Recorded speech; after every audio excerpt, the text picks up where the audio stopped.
Hey everyone, I usually focus my videos on commercial real estate demand drivers, and that's with good reason. Generally, there are a lot of nuances affecting the space demand of each commercial real estate property type. Those drivers could be global, national, local, or even on a submarket level. But demand is only half of the commercial real estate performance equation.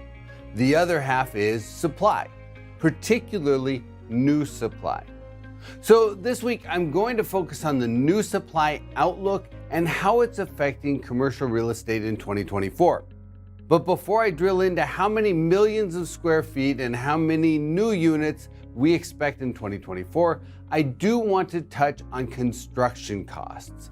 Generally speaking, construction costs surged during the pandemic as supply chains broke down, but prices generally stabilized in 2023 and they've been relatively consistent for about a year. Lumber costs are running about 16% higher than before the pandemic. Steel prices are about 65% higher, while aluminum now stands about 52% higher than its average price from 2019. Concrete costs have been rising at a slow but steady pace and are about 39% higher than in 2019. And finally, there's construction labor costs, which now stand about 21% higher than their 2019 levels. To sum it up, the Federal Reserve's Consolidated Construction Material Index has been pretty stable since the beginning of 2022. Overall, it's about 26% higher than it was in 2019.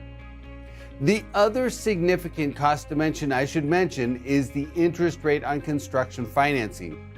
Currently, construction financing is in the 8% to 10% range, but back in 2019, I think it was generally running in the 5 to 6% range. So, depending on the property type, location, financing used, etc., construction costs are up by approximately 25 to 50% compared to where they were prior to the pandemic.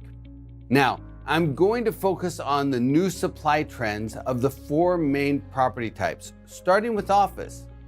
We're expecting about 67 million square feet of new office to come online in 2024, which seems like a lot considering that office vacancy rates are forecast to reach an all-time high 17.8%. But construction is roughly half the level we saw in the early 2000s, and I think the majority of the pipeline is built to suit, mostly in the suburban areas. Another property type with a thin construction pipeline is retail.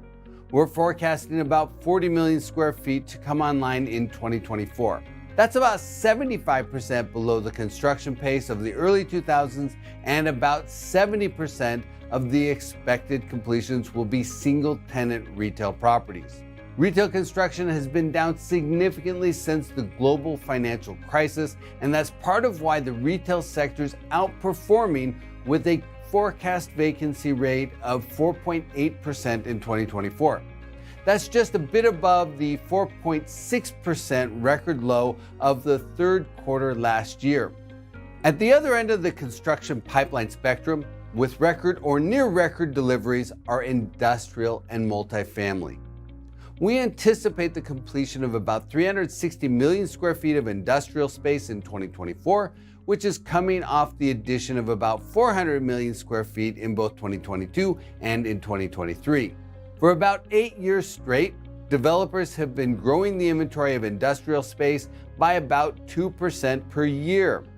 Industrial vacancy rates increased by a significant 170 basis points in 2023, and we expect the vacancy rate to rise by another 80 basis points to 6.1% in 2024, about on par with where we were at the end of 2014. Now, apartment construction is expected to set a new record in 2024 with the addition of 480,000 new units, an inventory increase of about 2.5%. We expect those completions to bump the vacancy rate up by 30 basis points to 6.1%, which suggests a very solid level of net absorption this year, about 390,000 units, one of the better years on record. But here's the thing. The US still faces a housing shortage on a macro level, somewhere around 3 million housing units.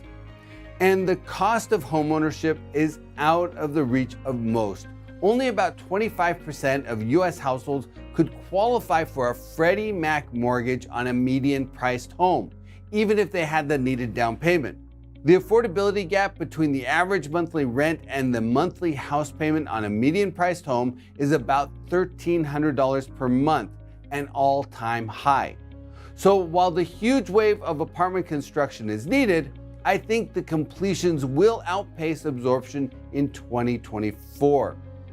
That said, the apartment construction pipeline thins pretty significantly in 2025 and beyond, suggesting that demand will once again outpace new supply within the next couple years. That's why investors should always monitor new construction. New supply can radically shift the market equilibrium and dramatically impact the performance of existing assets.